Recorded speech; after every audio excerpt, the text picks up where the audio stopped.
Bonjour à toutes et à tous et bienvenue sur la chaîne Nakamanchi pour cette nouvelle vidéo. Aujourd'hui, je comptais vous reviewer le show du 4 janvier de 1998 que je viens de finir à l'instant. Mais je viens de me rendre compte que je vous avais pas posté la review des shows de 96 et 97. Donc je vais vous poster ces deux reviews dans cette vidéo. Donc vous allez avoir deux reviews pour le prix d'une. Et je vous posterai celle de 98 un tout petit peu plus tard. Donc bonne review et je vous dis à bientôt. Bonjour à tous et bienvenue sur la chaîne Nakamoshi pour cette nouvelle review des shows du 4 janvier de New Japan Pro Wrestling avec cette fois l'année 1995 avec le show Battle 7 qui a donc eu lieu le 4 janvier 95. Et alors je préfère vous prévenir tout de suite, je vais pas être hyper précis sur les matchs qui n'ont pas trop d'importance, tout simplement parce que j'ai vu ce show il y a un peu plus de 10 jours et vu que j'ai pas enregistré la vidéo tout de suite. Je me souviens pas exactement dans le détail de tout ce qui s'est passé dans tous les combats. C'est plus frais pour les grands matchs, évidemment, pour les matchs plus importants, mais pour les petits combats, j'ai pas tous les matchs frais dans ma tête. L'opener, on va commencer avec l'opener de ce show qui opposait Shinjiro Otani à El Samurai pour le championnat UWA World Welterweight Championship, un titre de la Universal Wrestling Association, une compagnie mexicaine, voilà, troisième compagnie du Mexique. Bon opener, c'était plutôt cool, plutôt bien rythmé. Après, je suis un grand fan de Shinjiro Otani, donc ça aide. La première phase était plutôt pas mal, même si il y a le manque de selling qui me dérange toujours des junior heavyweight. El Samurai, il va se faire travailler la jambe par Otani. Otani, c'est un mec qui lutte beaucoup au sol et qui passe son temps à affaiblir ses adversaires pour ensuite avoir des failles un peu plus tard dans ses combats et pouvoir porter des soumissions. Mais pour que ça marche, en fait, il faut que le lutteur en face vende et un jeu d'acteur assez honnête au moins qu'il essaye. El Samurai il va absolument pas le faire. Enfin, il va jouer le mec blessé pendant qu'il va être dans les soumissions, mais une fois qu'il va en sortir, en fait, il va se comporter exactement comme s'il n'avait pas subi de soumission ou quoi. Et c'est dommage. Donc voilà, le déroulé du match est un peu haché par ça. Les transitions aussi sont pas hyper bonnes. J'ai trouvé ça un peu faible sur la première partie du match. Sur la seconde partie du match, ils vont réussir à gagner la foule un peu plus avec deux gros spots. Voilà, un topé et un springboard crossbody, je sais pas exactement comment ça s'appelle. Et voilà, ça me fait vraiment penser que pour les matchs junior heavyweight, il faut vraiment qu'ils partent de ce côté-là avec les spots pour gagner la foule parce que quand ils luttent de manière un peu comme les poids lourds entre guillemets, étant donné qu'ils ont moins de star power, eh bien, ça génère moins de réaction de la foule et ça fait des matchs un peu plats et c'est un peu dommage.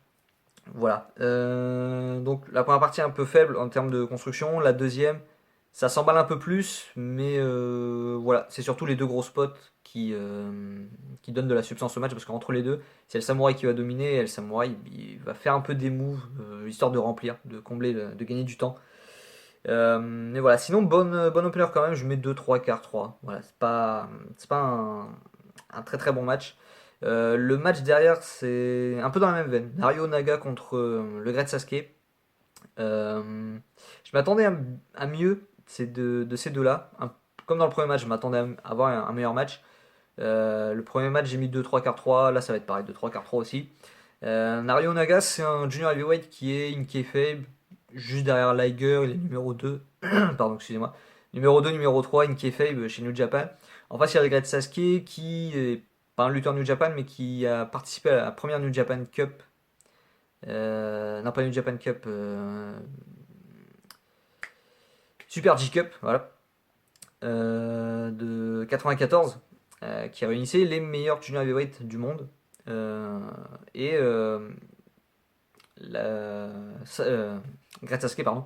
Même s'il n'a pas gagné le tournoi, c'est Wild Pegasus, donc Chris Benoit qui va remporter le tournoi. Il va battre Liger pendant le tournoi, il va aller jusqu'en finale. Et en fait, l'exposition qui a été mise sur le Great Sasuke va faire qu'il va être ça va créer un buzz autour de lui et il va apporter des vues dans sa compagnie et il va être très suivi. Ça va être le mec le plus populaire de sa compagnie et ça va lui permettre d'avoir plus d'exposition, d'aller aux États-Unis par la suite et tout ça. Et du coup, je m'attendais un peu mieux de la part de ces deux-là. Euh, Même si ça démarre bien, avec un bon travail sur le bras de Onaga sur Sasuke. Ensuite, c'est Sasuke qui va renverser, va trouver une petite sortie pour à son tour travailler le bras d'Onaga. Mais après, Onaga va à son tour trouver une clé pour retravailler le bras. Mais de la manière dont c'est fait, à ce moment-là, tu comprends que ils vont pas. Le match va aller un peu nulle part. Le match va aller un peu nulle part, même si tout est bien fait dans l'exécution. Parce qu'on a quand même deux bons lutteurs.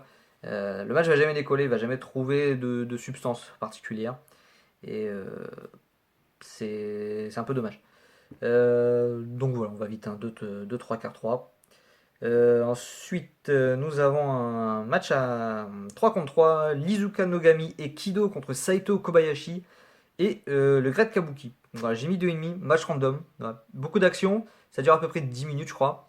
Et le résumé du match, pardon, en gros, c'est toutes les 1 minute 30, il y a un changement. Donc il y a un nouveau lutteur qui rentre. Étant donné que sont 6, il y a beaucoup de changements. Ce qui apporte toujours un vent de fraîcheur dans le match. Mais le grand nombre de changements, ça leur a empêché, même si c'était possible, d'apporter de la substance au combat. Enfin, de poser des situations de match et de pouvoir développer ensuite une histoire dessus. C'était dommage. Enfin, c'est dommage. Il y aurait eu possibilité de faire quelque chose d'intéressant, mais on n'y a pas eu droit. Suite à ça, nous avons Nagata contre Kanemoto, meilleur match du soir pour l'instant, avec un bon 3 1 quart, je mets. Voilà, un match un peu shoot style. Alors j'aime beaucoup ce genre de style. C'est très disputé au départ. Ensuite, il y a Nagata qui va prendre l'avantage assez nettement. Euh, et Kanemoto va plus avoir trop de répondants. Donc voilà. Alors ça peut. Je peux avoir l'air un peu blasé du match, mais je mets quand même 3 1 quart parce que dans l'exécution c'était bon. Euh, mais voilà. Trop haché aussi par le temps des soumissions. Alors, une soumission, normalement, quand tu te retrouves dans une prise de soumission, tu abandonnes au bout de quelques secondes. Là, on est dans le cadre du catch, donc on peut avoir des prises de soumission pendant 30-40 secondes. Mais le fait est que quand. Alors, c'est pour rajouter du drama, tout ça, machin. Mais quand tu te retrouves dans une soumission aussi longtemps, 30-40 secondes, derrière, il faut que tu vendes les effets de la soumission. Sinon, ça n'a aucun intérêt. Ça fait juste un moment creux du match. Enfin, ça fait, entre guillemets, une rest hold. Pardon. Et en fait, derrière, si tu vends pas, ben, ça sert à rien. La soumission d'avant pendant 30-40 secondes, on perd du temps en gros. Et à chaque fois qu'on va se retrouver dans une soumission comme ça, enfin pas à chaque fois, mais bien souvent, on va perdre du temps entre guillemets. Alors que derrière, ça va pas déboucher sur grand chose. Donc c'est un peu dommage. Voilà. Derrière, on a Hiroyoshi Tenzan contre Manabu Nakanishi. Je note pas ce combat parce que c'est un squash. Euh, je vois pas l'intérêt de noter des squash. Même s'il y en a qui sont bien mieux exécutés que d'autres, mais voilà. Il y a juste ces deux lutteurs qui reviennent d'excursion, donc c'est toujours sympa de revoir les lutteurs de revenir d'excursion. Généralement, on les voit débuter en tant que Young Lion, assez gringalés, et on voit un peu leur, leur potentiel, même si bon, on voit pas tout le potentiel lors de leur début de carrière, mais ensuite, ce qui est cool, c'est qu'on les voit partir, enfin, les voit partir. Ils partent en excursion, plus ou moins un an, plus pour certains. Et quand ils reviennent, généralement, ils ont pris 10-15 kilos de muscles et ça leur donne une espèce de charisme, euh, un peu naturel, tout ça. Et je trouve ça assez cool, moi, perso. Mais voilà, ça va être un squash voilà, d'à peu près 8 minutes, 7-8 minutes. Et bon, il va pas se passer grand chose, hein, ça reste un squash. Derrière, on va avoir un match, le plus mauvais match du show, un gros dud. Les Sings contre Ohara et Koshinaka. Pourtant, Ohara et Koshinaka, c'est plutôt des lutteurs assez décents. Mais les Sings en face, c'est quand même très mauvais. Alors, c'est un père et un fils. Vous avez le père qui a lutté chez All Japan durant les années 80 et le fils, on l'a vu chez WWF. Alors, ça devait être en 99-2000, je crois. Je pense pas qu'il est catché, mais on l'a vu manager durant des vignettes. Je sais même pas si on l'a vu en live. Enfin, si on l'a vu à la télé. D'Lo Brown Le deuxième m'échappe, c'est Droz peut-être. Je sais plus, je crois que c'était Droz. Ou ouais, non, je crois que c'était Droz, bref. Donc voilà, en fait c'est 10 minutes de rien, il va pas se passer grand chose, enfin il va même rien se passer. Voilà. Les Things vont faire du no-sell sur les offensives des Japonais. Donc quand eux ils sont à l'offensive, ça donne rien. Quand c'est les Japonais qui sont à l'offensive, à cause du manque de selling des Things, bah il se passe rien. Et puis voilà, à un moment il y a un Thing qui sort une fourchette, alors bon, qu'est-ce que tu veux que je te dise? Voilà, on peut pas faire un bon match avec ça. Ensuite on a un tournoi d'arts martiaux. Euh, alors j'ai oublié le nom du tournoi. Alors c'est pour fêter, oui, la collaboration avec un nouveau sponsor. C'est AVB ou BVB ou BVD, je sais plus. Un truc comme ça. Un tournoi d'arts martiaux qui va se disputer en 3 matchs. Il y a 2 demi-finales et donc la finale. Alors je vais parler des 3 matchs d'un coup. Si vous regardez le show, vous avez d'abord les 2 demi-finales et ensuite vous aurez la finale, un peu plus loin dans le show. Parce qu'il faut que les mecs se reposent quand même. Alors les deux demi-finales, on a Sting contre Tony Palmer. Alors, Tony Palmer, je connaissais pas du tout, j'ai fait des recherches, enfin je suis allé sur Wikipédia. Et en fait c'est un kickboxer, voilà. Champion du monde en 79, donc il y a 15 ans. Et en fait le truc c'est que Sting il est booké pour gagner, mais du coup Tony Palmer, vu que c'est pas catché, c'est lui qui va être à l'offensive. Il va mettre des attaques à Sting, il va mettre des coups de poing, des coups de pied. Mais en fait, il va tellement les mettre doucement pour ne pas blesser Sting ou pour ne pas le mettre KO que c'est hyper ridicule. C'est un match. Alors, je note jamais dans le négatif, genre le moins 2 étoiles ou des trucs comme ça. Mais s'il y a vraiment un match qui mérite, c'est vraiment celui-là. Parce que c'est l'un des matchs les plus nuls que j'ai vu de toute ma vie. Et voilà, il n'y a rien dans ce match. Il n'y a rien. Il y a Sting qui sait pas quoi faire non plus. Parce que, bon, voilà. Donc ce match-là, c'est un gros dud. Il y a un autre match qui est un dud aussi, c'est Antonio Inoki contre, j'ai oublié son nom, Gérard Gordo. Gérard Gordo, il a une petite réputation enfin une petite réputation. Il s'est fait un nom en participant au premier tournoi UFC en 93, où il a atteint la finale, où il a perdu contre Gracie, Georges Gracie, Joris Gracie. J'adore les Gracie, mais je confonds toujours le prénom. Donc voilà, il est allé en finale. Voilà. Il aurait combattu en France, Gérard Gordo. Voilà. Alors je sais plus, c'est un Scandinave, je crois, ou il est d'origine scandinave, et il est néerlandais, peut-être, je sais plus. Mais voilà, lui, pareil, tu sens qu'il est pas dans son environnement du tout. Voilà. Et qu'il attaque Inoki, parce qu'Inoki est sur la défensive, donc du coup, c'est lui qui va à l'offensive, mais tu sens qu'il sait pas trop quoi faire et qu'il est un peu dans l'hésitation quand il fait quelque chose. Et Inoki est très très passif sur ce combat, il prend pas d'initiative jusqu'au finish. Inoki va gagner, hein, évidemment. Et voilà, il n'y a rien non plus dans ce match. Il dure un peu plus longtemps que le Inoki Palmer, je crois. Que le Sting Palmer, pardon. Mais c'est tout aussi nul. Et après, il y aura la finale qui sera un peu meilleure, mais franchement, j'ai même pas envie de donner du crédit à ce combat parce que c'était nul. C'était nul. Donc voilà, dud pour l'ensemble du tournoi. Je note pas les matchs séparément, je mets un lot commun. Ensuite, match par équipe, Riki Shoshu et Yatsu contre Rocher Kimura et Goto. Contre Kimura et Goto. Du Heisei Shingun, voilà. Si vous avez suivi les vidéos précédentes, vous savez ce qu'est le Heisei Shingun, le clan dissident. Match pas terrible, enfin pas terrible. Je mets 2-1 quart. Voilà, c'est pas un match qui dure très longtemps, je crois qu'il dure 10 minutes, à peu près. Et en fait, tout est bien exécuté, mais le problème c'est que il y a. En fait, ils sont tous plutôt âgés. Je pense qu'ils ont tous entre 45 et 50 ans. Et du coup, il n'y en a aucun qui est dans sa prime pour essayer de porter les autres. C'est 4 mecs qui sont assez diminués, mais qui essayent quand même de faire quelque chose. Donc ça donne un rendu plutôt pas mal quand même. Voilà, il y a des tags assez régulièrement pour éviter de se fatiguer, de finir cramé à un moment donné, d'avoir une séquence absolument, absolument horrible. Donc voilà, il y a quand même un peu de travail derrière. Je mets 2-1 quart parce que dans l'exécution c'est pas mal, mais bon, il n'y a pas grand chose. Ensuite, on a Shunji Hirata et Tatsumi Fujinami contre Masahiro Chono et Sabu de ECW. Sabu qui fait son année 1995 au Japon, chez New Japan. Alors il catch ailleurs aussi, mais sur toute l'année 95, il est chez New Japan. Et Sabu chez New Japan, c'est vraiment une curiosité. C'est vraiment cool à voir. Voilà, il jure avec tout ce qui se fait, mais c'est une curiosité à voir, c'est un truc à découvrir.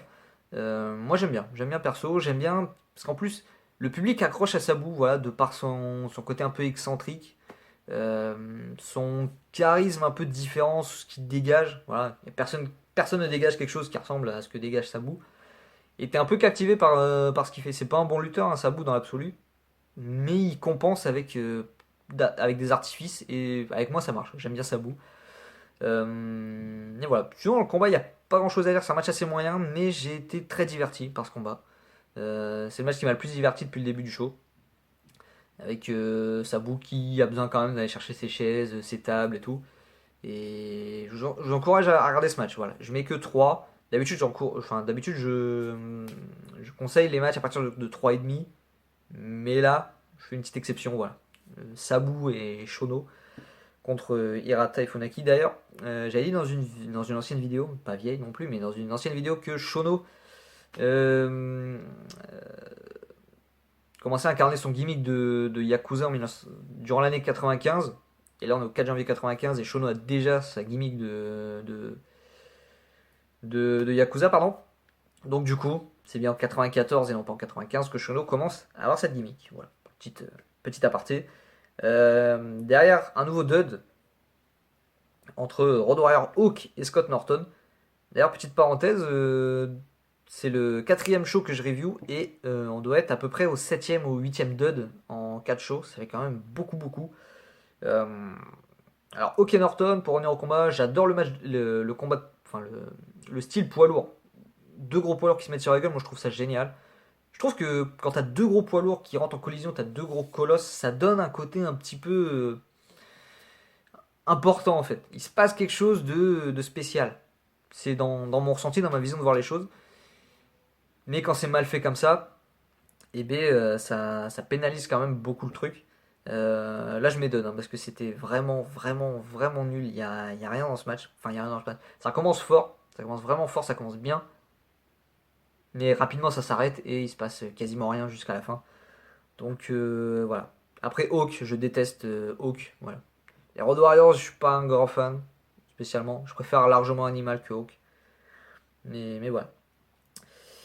Ensuite, on a un nouveau combat par équipe avec Hiroshi Ase et Keiji Muto contre les Steiners. On a déjà eu ce match-là l'année précédente sur le show de 94. Là, on va revoir cette affiche en 95.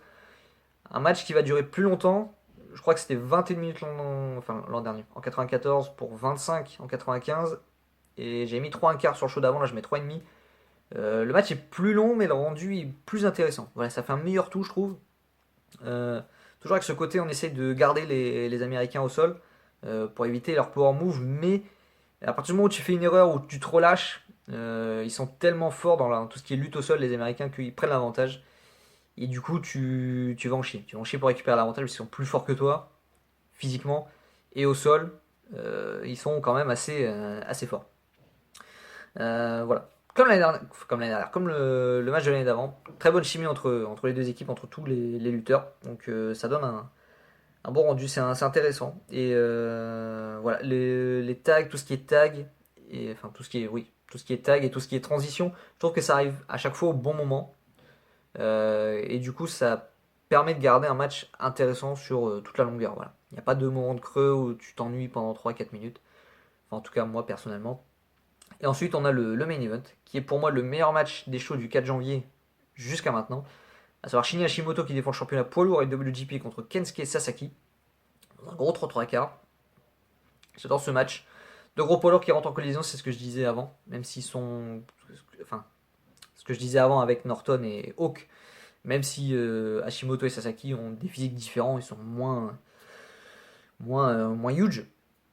Mais voilà. J'aime bien l'histoire qui a été racontée. Hashimoto semble plus fort au début du match, mais Sasaki va réussir à prendre l'avantage sur une erreur d'Hashimoto. Il va réussir à travailler là-dessus. Euh, jusque. Enfin, il va réussir à te donner l'impression qu'il peut réussir à gagner. Alors que Hashimoto, alors il est champion poids lourd déjà, et j'ai regardé rapidement, je crois sur les 16 mois qui précèdent ce match, donc là on est en janvier 95, sur les 16 mois d'avant, je crois qu'il est champion un truc genre 15 mois. Il perd le titre en mars ou en avril 94. Il le perd un mois contre Fujinami, il le reprend. Donc du coup, sur les 16 mois d'avant, il est champion 15 mois, pardon. Donc voilà, Hashimoto, c'est quand même un mec hyper bien installé, un très très gros nom. Et Sasaki, on se dit, bon, pas certain qu'il puisse rivaliser. Et au final, si. Alors au début, il va se faire dominer forcément. La hiérarchie, tout ça. On se dit que c'est trop, la marche est trop haute pour Sasaki, mais il va réussir sur une erreur d'Hashimoto à prendre l'avantage, travailler le bras pour diminuer Hashimoto et se donner de plus en plus l'image au fil du temps, enfin au fil du combat, que il peut y arriver. Il a le niveau, il peut le faire. Donc du coup, il va travailler le bras d'Hashimoto, ça va être très bien fait. Hashimoto, en retour, il va également travailler le bras. Donc Sasaki travaille le bras pour porter plus tard une soumission. Hashimoto, lui, travaille le bras pour éviter travaille le bras de Sasaki pour lui éviter de pouvoir porter les lariats, qu'il affectionne beaucoup, et les power moves. Donc voilà. Deux stratégies au niveau du bras pour deux raisons différentes, donc c'est cool. Et voilà. Le finish aussi est très bien pour montrer à la fois la domination d'Hashimoto et pour garder un Sasaki fort. Sasaki va kick out d'un DDT qui est l'un des gros moves de Hashimoto. En fait, Hashimoto, pour réussir à gagner, va devoir porter ses trois gros moves. Voilà, Hashimoto il a trois gros moves dans son arsenal en plus des coups de pied. Et va devoir porter les trois pour pouvoir battre Sasaki les trois à la suite. Pour pouvoir réussir à battre Sasaki. Donc ça montre que Hashimoto il est hyper balèze et que Sasaki il est vraiment très très dur à battre. Donc voilà, ça élève tout le monde. Tout le monde, pardon. Mais c'est bien cool. Donc voilà, j'ai essayé de pas faire trop long. Parce que je me souvenais pas forcément en détail de tous les combats. Ça sera mieux pour la prochaine vidéo, l'année 96. Donc voilà, la note rapidement du show, je mets 4,5 plus. Voilà, pas la moyenne parce que bon, il y a quand même pas mal de matchs assez faibles. Un show sauvé par les deux main events, 3,5 et 3 quarts. Et un peu par les deux openers qui titillent, enfin qui frôlent le 3 étoiles. Et en fait, c'est un show à 14 combats. Et sur les 14 combats, quand tu as seulement 4 matchs qui arrivent à 3 étoiles, c'est quand même pas beaucoup. Du coup, même le 4,5+, c'est un peu. Ouais, je baisse un peu, je mets 4,5. 4,5 pour ce show. Voilà. Parce qu'entre les deux openers, entre guillemets, les deux main events, il y a quand même une suite de 10 matchs où, bon, il faut s'accrocher.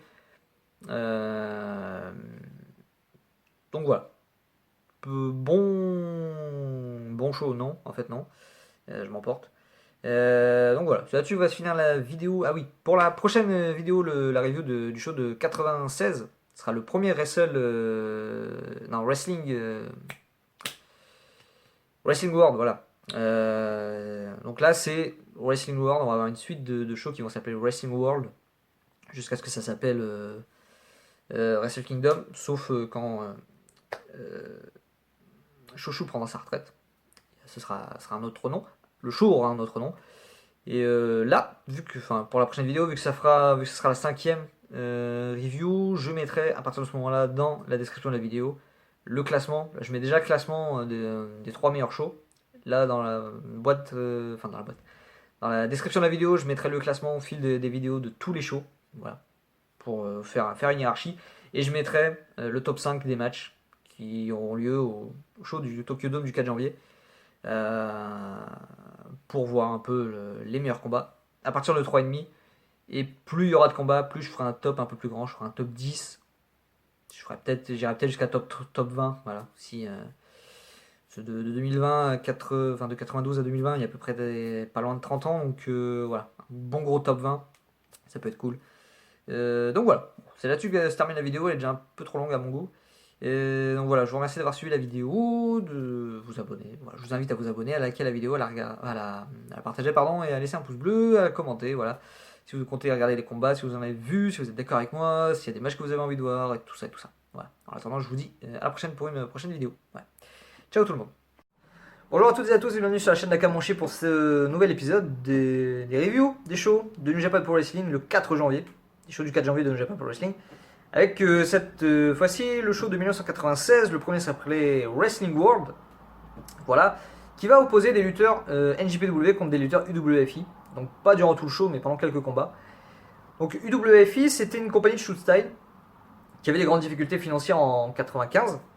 Et du coup, pour redonner de l'intérêt et des yeux sur le produit, Nobuhiko Takada, le champion de l'époque, accompagné de Lutez, défiait les champions du monde, voilà, les champions des grandes compagnies, notamment au Japon et même aux États-Unis, bon, pour pouvoir prouver qu'il était lui le seul et le seul champion du monde légitime. Voilà, c'était lui le vrai champion du monde de l'époque. Et voilà, personne ne répondait parce que personne, tout le monde s'en foutait un peu, sauf Vader qui était ok pour aller affronter Takada chez WFI, mais le match s'est pas fait. Voilà, Vader n'a pas pu aller combattre. Et UWFI va faire un partenariat avec NJPW pour essayer de se sauver. Parce que ils étaient en perte d'argent, voilà, perte d'intérêt au niveau du public et tout ça. Et ils n'arrivaient pas à remplir leur salle. Et du coup, pour redonner de l'intérêt et s'exposer à un plus grand public, partenariat avec New Japan, c'est assez logique.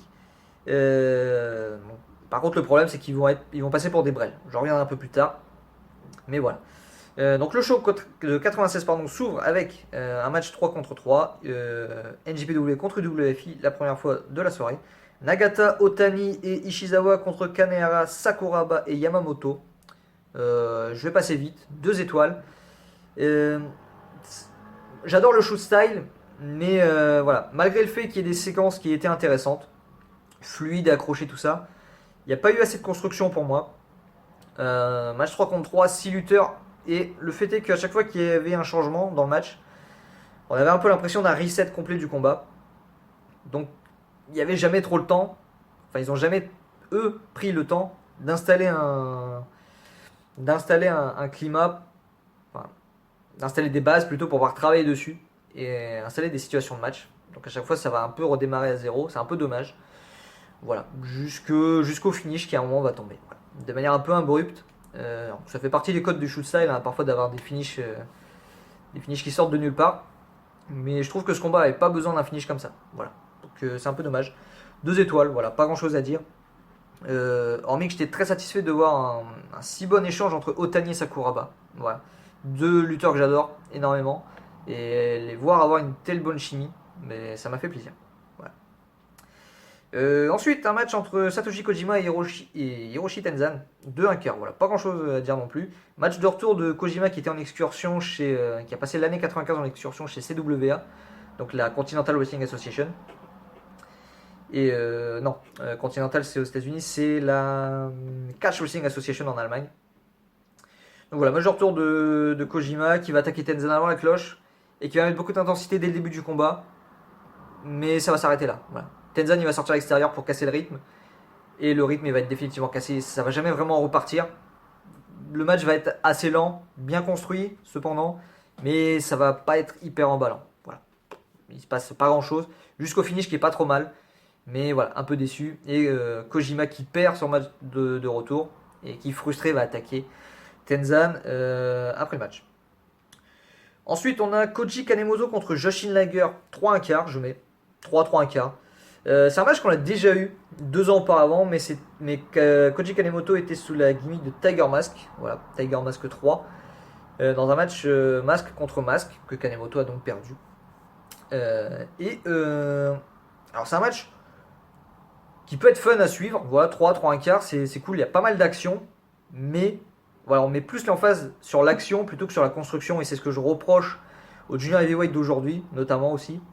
C'est que on fait pas assez attention aux détails enfin c'est même pas un détail parce que en fait Kanemoto va travailler la jambe de Liger au sol pendant à peu près 5 minutes. Le match dure 17 minutes à peu près, 16-17 minutes, et pendant 5 minutes Kanemoto va travailler la jambe de Liger au sol, voilà, avec des clés et tout ça, et Liger parfois il passe à 2 doigts d'abandonner, voilà, tellement la douleur est forte et tout ça.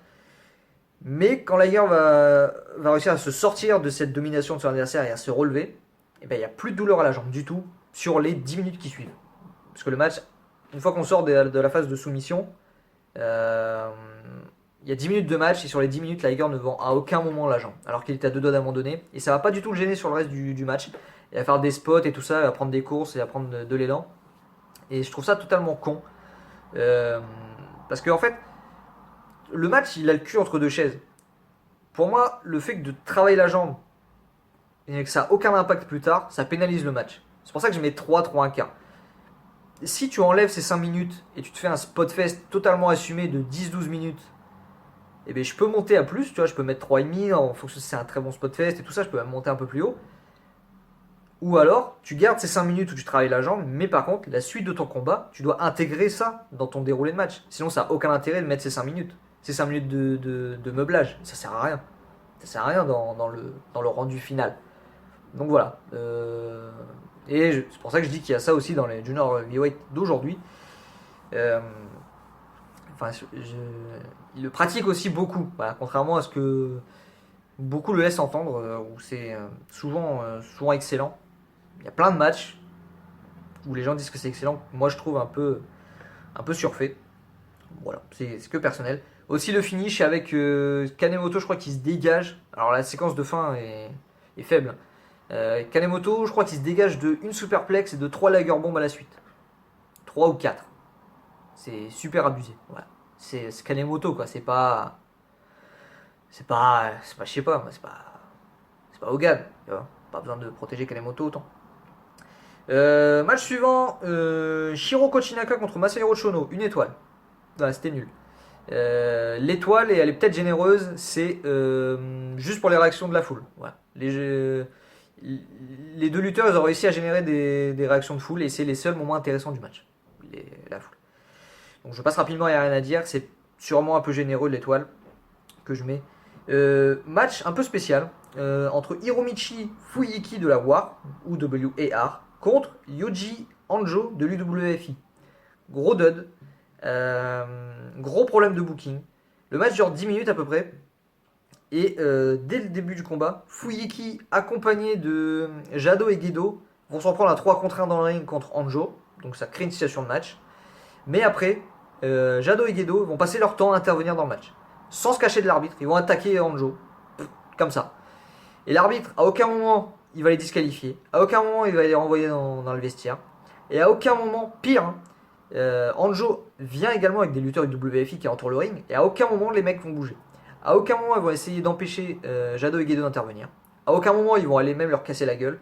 À aucun moment, ils vont essayer d'équilibrer les débats en s'en prenant eux aussi à l'adversaire, du mec de la compagnie d'en face, pour essayer d'équilibrer les débats ou donner un avantage à leurs collègues. Donc gros problème de booking et je comprends pas l'intérêt qu'a eu New Japan de booker un match comme ça. Et le seul intérêt ce serait de faire passer les deux compagnies pour ridicules. Et ça m'étonne un peu. A noter aussi que Hiromichi Fuyiki de la WAR est booker chez la WAR. Donc si c'est lui qui a décidé de booker le match comme ça, pour moi c'est encore pire. C'est encore pire. Donc gros dud. Voilà. On passe rapidement. Hiroshi Ase contre Kensuke Sasaki. Match qui m'a déçu, je mets 2,5.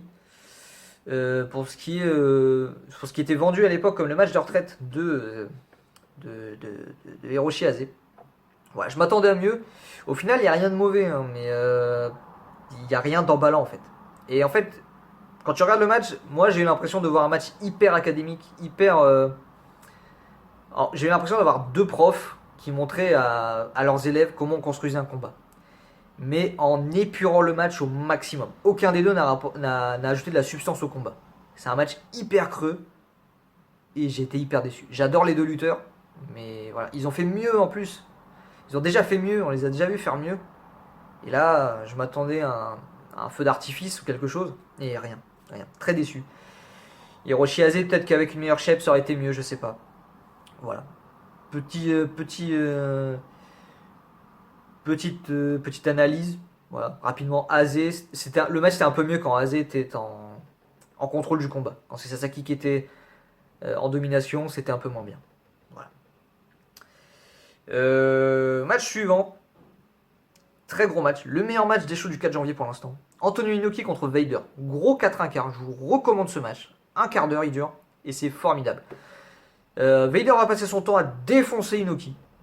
Voilà. Et ce match m'a fait beaucoup penser au match qu'on a eu entre Lesnar et Bryan aux Series 2018 ou 2019. Je crois que c'est 2018. Ouais, c'est 2018 parce que 2019 c'est avec NXT, donc c'est 2018. avec le heel qui défonce le face et le face qui tente des comebacks jusqu'à ce qu'il y arrive. Et là, la foule explose. La foule a été parfaite dans ce match. Donc, de toute façon, à chaque fois qu'il y a Inoki, la foule elle est parfaite parce qu'il y a plein de réactions et c'est cool. Mais alors, je pense que beaucoup vont dire que Vader porte le match. Et je suis d'accord, mais en fait, le fait est que la construction oblige ça. C'est obligé que le heel domine le match dans ce match-là, et c'est à lui de rendre le truc intéressant dans ses phases de domination. Et ensuite, le face doit compléter ça avec son travail d'acting et de selling. Et des deux côtés, c'est génial, c'est super bien fait. En plus, il y a deux blade jobs qui rajoutent, je trouve, moi, à chaque fois que ça rajoute, quand il y a une grosse bataille comme ça, je trouve que ça rajoute dans le drama. Et Inoki, il est parfait dans tout ce qu'il fait. Voilà. Inoki, il n'a pas une grande perf à faire, même s'il doit prendre le beatdown de Vader, et c'est quand même un truc fort.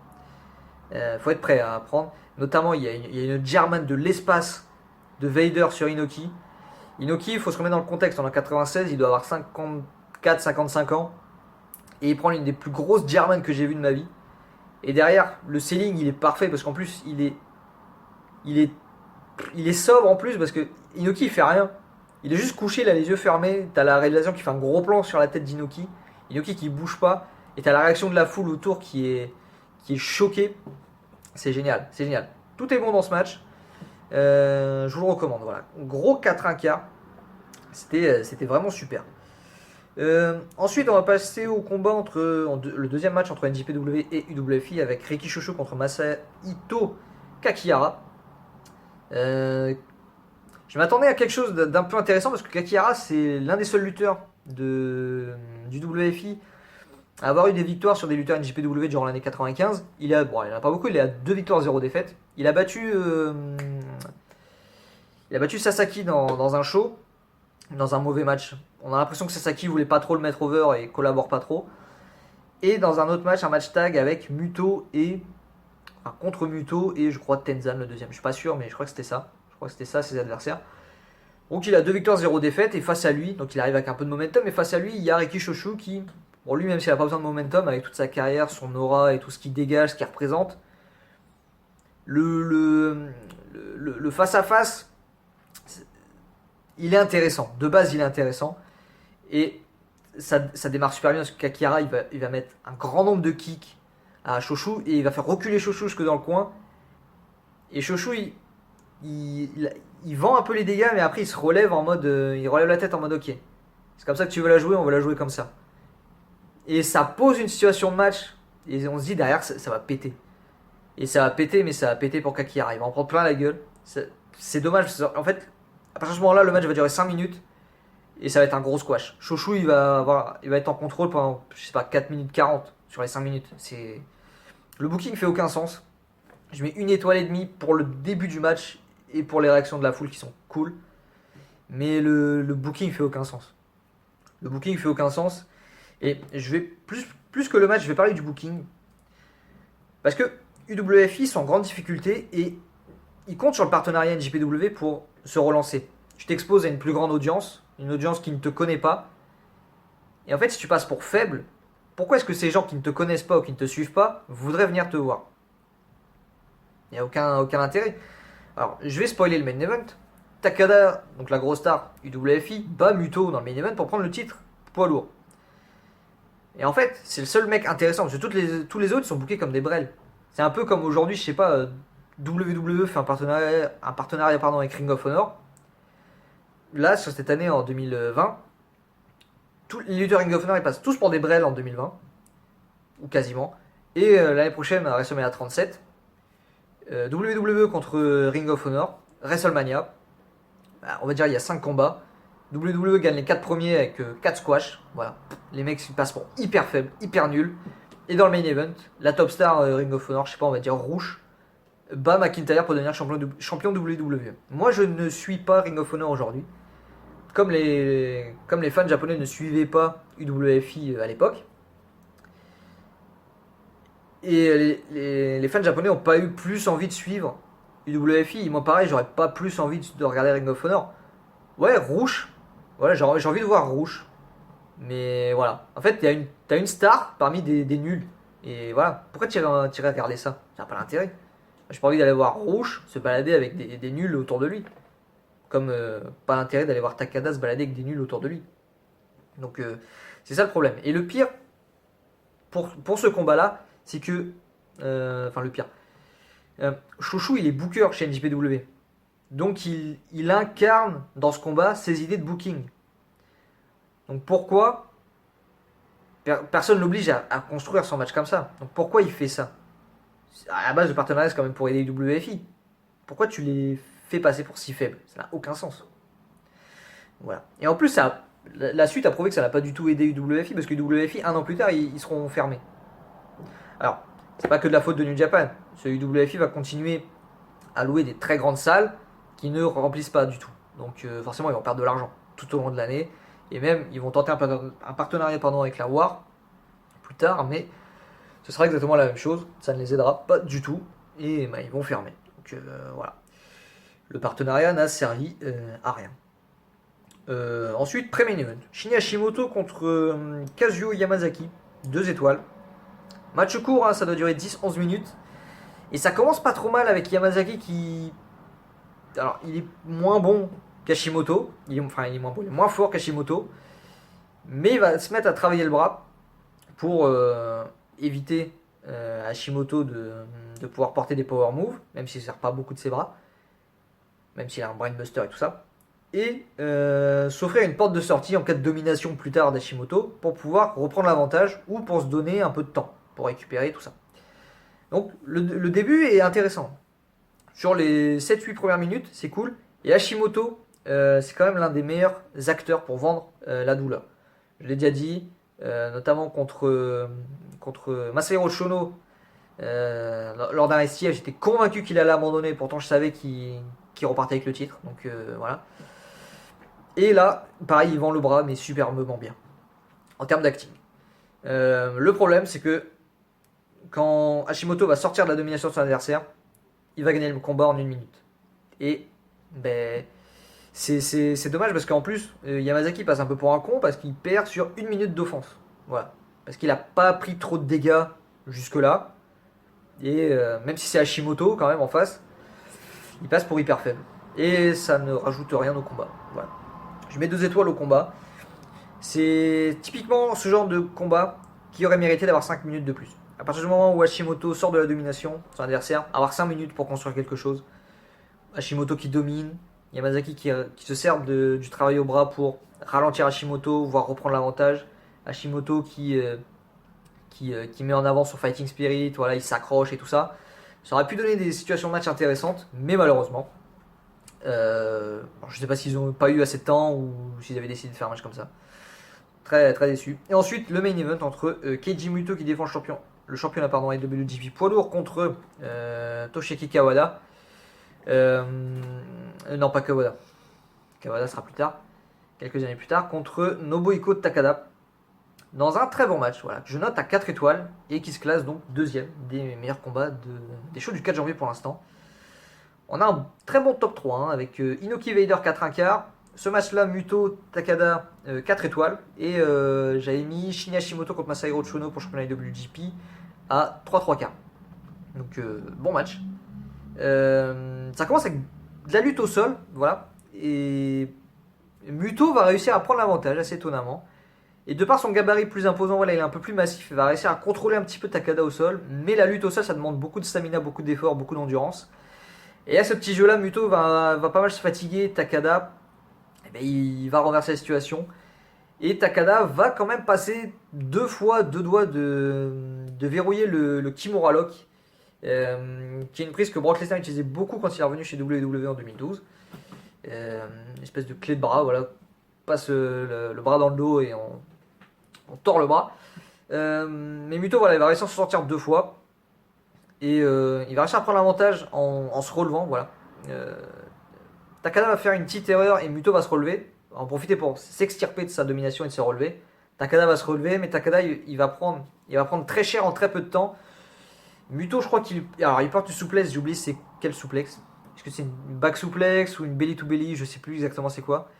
Mais derrière, Muto il va dérouler, il va mettre des coups de pied, sa descente du coude, il va même envoyer son moonsault Joe de la troisième corde, mais il va pas tenter de tomber, il va verrouiller lui le Kimura Lock sur Takada pour essayer d'avoir la victoire la plus décisive possible, voire même un peu humiliante pour Takada.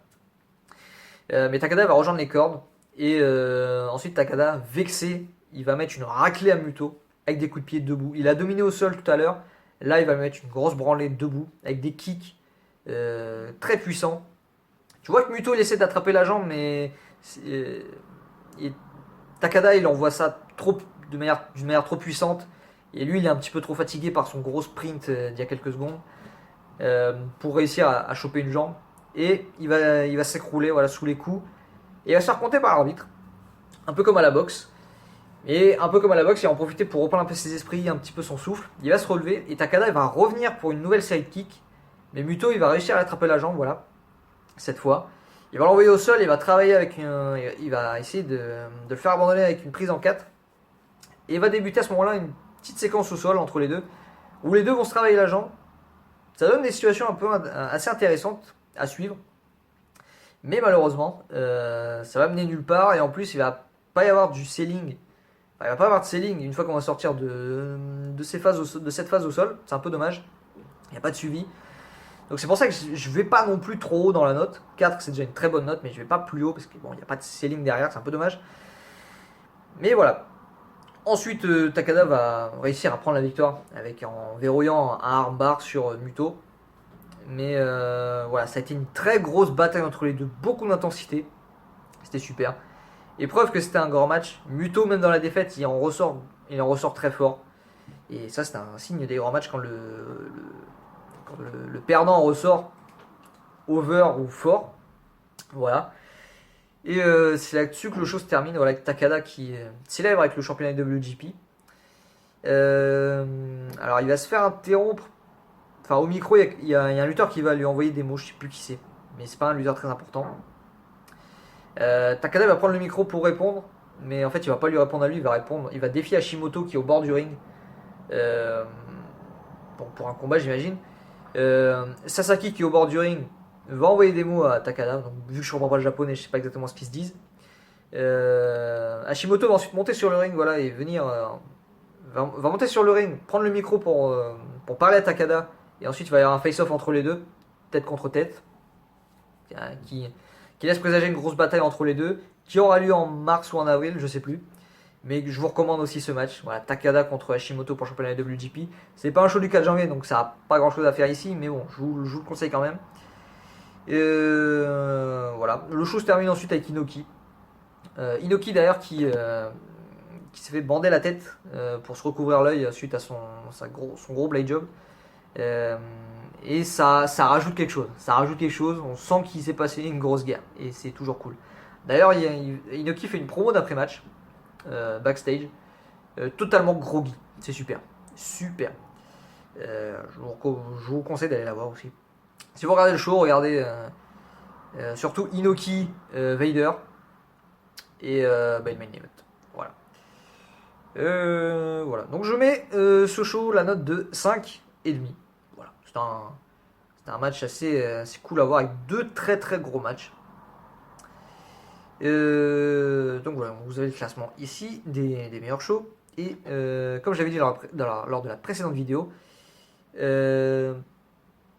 maintenant qu'on est à 5 shows, dans la description de la vidéo, je vais mettre le classement complet, vidéo après vidéo, des meilleurs shows. Voilà. Enfin, je vais classer tous les shows pour que vous puissiez avoir mon top des meilleurs shows. Enfin, des meilleurs shows. Et je vais aussi mettre le top match des shows des 4 janvier. Donc, je commence avec un top 5, voilà, pour pouvoir retrouver dans la description, voilà. Et plus les shows vont avancer, plus j'élargirai donc le top. J'irai jusqu'à un top 10 et vu qu'il y a presque 30 ans d'histoire là, j'irai jusqu'à un top 20, voilà, pour avoir un très gros top. Pour que vous puissiez vous faire si vous n'avez pas envie de regarder tous les shows.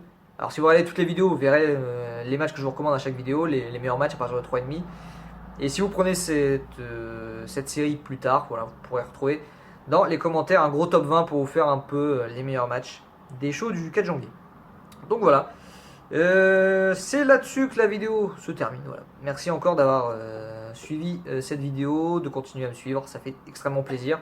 On se retrouve bientôt pour une nouvelle vidéo. Voilà, ce sera certainement le show de l'année suivante en 97.